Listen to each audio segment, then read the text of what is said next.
Mesdames, Messieurs, bonjour, bienvenue sur Canal 2 Info, c'est l'instant consacré à la revue de presse. Eh bien, nous allons commencer par le quotidien Le Messager qui peut titrer « Paul Biya s'envole pour l'Europe ».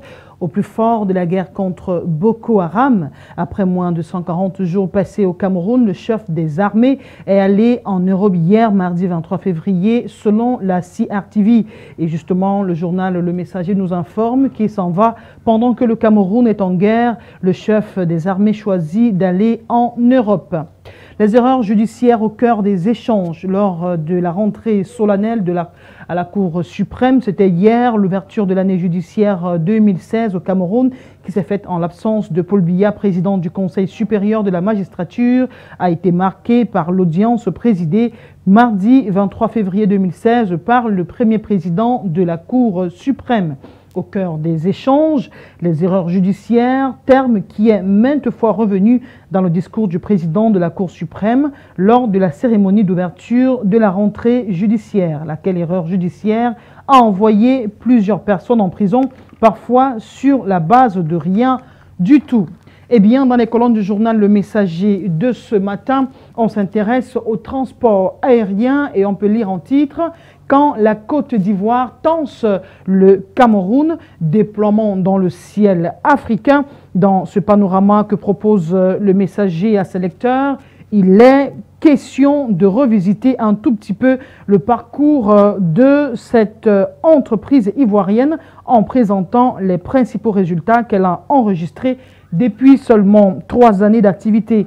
Cela pourrait servir d'exemple aux autorités camerounaises afin qu'elles s'activent enfin pour faire réellement décoller Camerco qui reste résolument cloué au sol 10 ans après sa création par décret présidentiel. En ce qui concerne justement la Côte d'Ivoire, le journal Le Messager qui a déployé à Abidjan son envoyé spécial Alain Noa Awana, justement on peut découvrir une flotte grandissante, chiffre d'affaires en progression constante, plan d'expansion ambitieux. Les signaux sont au vert pour Air Côte d'Ivoire. En quelques années seulement d'existence, la compagnie ivoirienne de transport aérien continue de déployer ses ailes très haut dans le ciel africain alors que sa consoeur camerounaise, plus vieille qu'elle de 4 ans, reste pratiquement clouée au sol.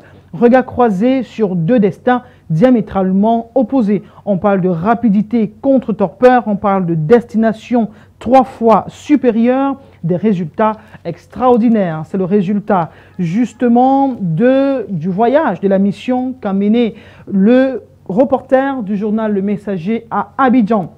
Au Niger, précisément, on parle de la politique. L'opposition ne reconnaît pas les résultats partiels du scrutin. L'opposition nigérienne, justement, ne reconnaît pas ces élections, ne reconnaît pas les résultats qui ont été annoncés depuis la veille par la commission électorale, affirmé justement mardi le porte-parole de la coalition d'opposition en dénonçant des fraudes dans le scrutin. À Ouagadougou, nous sommes cette fois-ci au Burkina Faso. Manuel Valls promet de renforcer la coopération militaire. Eh bien, de visite à Ouagadougou samedi dernier, alors en compagnie du ministre de la Défense, Jean-Yves Le Drian, le Premier ministre français s'est entretenu pendant près d'1 heure avec le président du Burkina Faso. À l'ordre du jour, la coopération militaire entre la France et le Burkina, pays qui, il y a plus d'1 mois, était frappé par des attentats causant justement la mort à une trentaine de personnes et faisant près de 70 blessés. Alors, dans les colonnes du journal Le Messager, on s'intéresse également aux lions indomptables du Cameroun. Eh bien, on a en photo Hugo Bross à l'épreuve des chantiers de la refondation.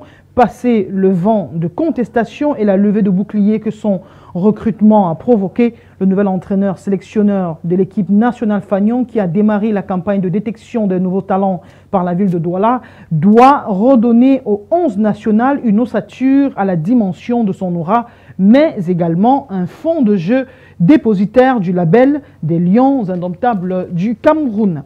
Alors, à la FIFA, Issa Hayatou et la nuit des longs couteaux avant l'élection, justement, à la présidence de la FIFA vendredi prochain. C'est demain, c'est dans 2 jours pour être plus précise. Les 5 candidats, justement, jettent leur dernière bataille, nous dit le journal, le Messager de ce matin. Justement, ces candidats jettent leur dernière force dans la bataille sur le terrain ou en coulisses entre la saisine du tribunal arbitral du sport, le TAS, la polémique autour du candidat de la CAF et la pression pré-scrutin qui sévit. La bataille à laquelle va assister le président intérimaire de la FIFA s'annonce des plus rudes. On parle d'activisme procédural dans ces élections qui auront lieu dans 2 jours.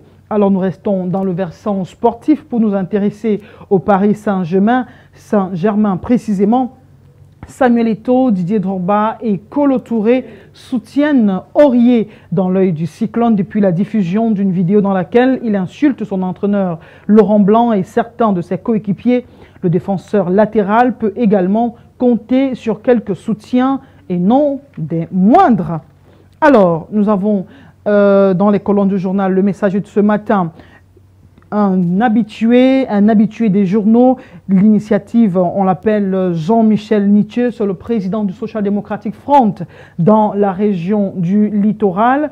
Eh bien, on parle de devoir de mémoire, une semaine des martyrs, afin que nul n'en ignore. L'initiative est du député Jean-Michel Nithieu qui suit son bonhomme de chemin. Cette année, justement, l'on est rendu à la 8e édition qui s'est ouverte mardi 23 février et elle s'achève le 27 février courant. Eh bien, c'est en souvenir des martyrs qui sont tombés lors des émeutes de la faim. C'était en 2008 plus précisément, et depuis cette date-là, justement, l'honorable Jean-Michel Nithieu a initié ce qu'il a appelé la semaine des martyrs au Cameroun pour se souvenir de ces Camerounais qui sont tombés et pourtant ils revendiquaient des meilleures conditions de vie au Cameroun.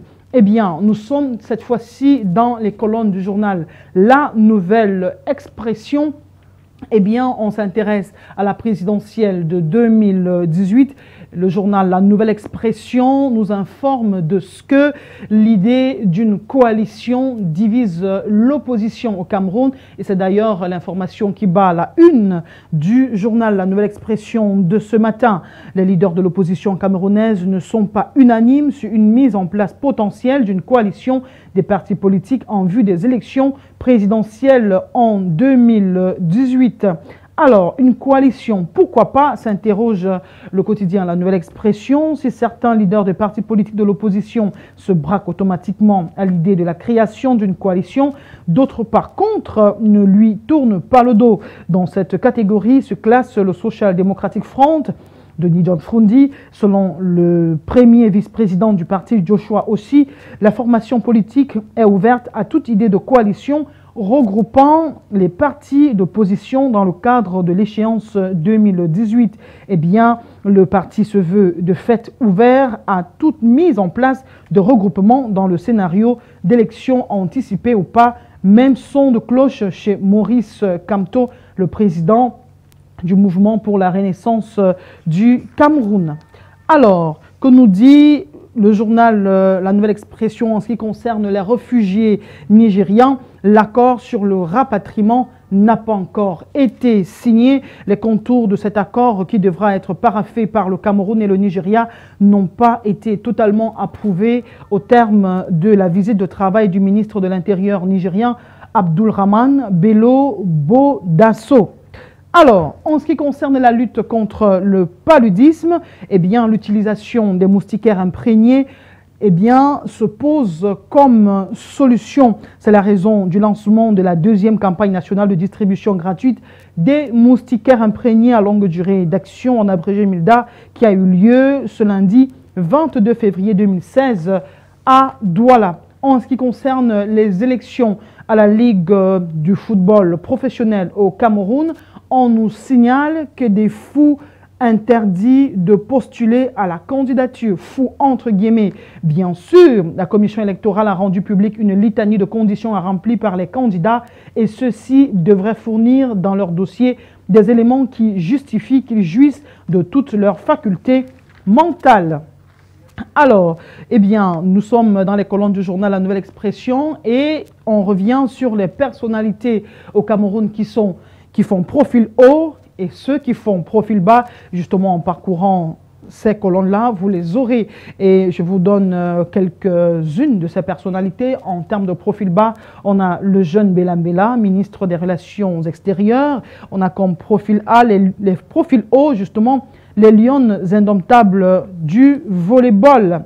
Alors, l'aéroport international de Douala, on nous parle de sale temps pour les voyageurs. Du 1er mars au 21 mars prochain, l'aéroport international de Douala sera fermé pour besoin de réfection de la piste. Et on parle de sale temps pour les voyageurs de Douala parce qu'ils devront désormais se rendre à Yaoundé pour tout besoin de voyage par vol.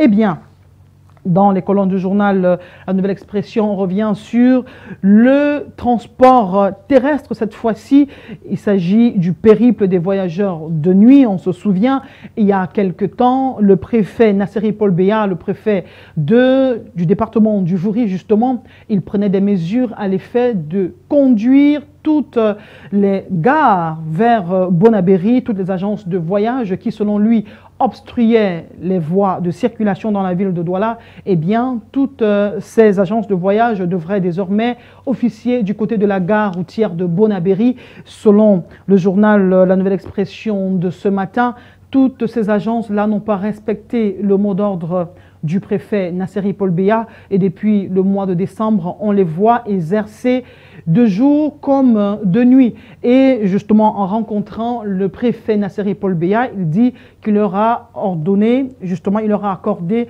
un prolongement ou alors une prolongation des délais jusqu'au mois de janvier 2016 seulement.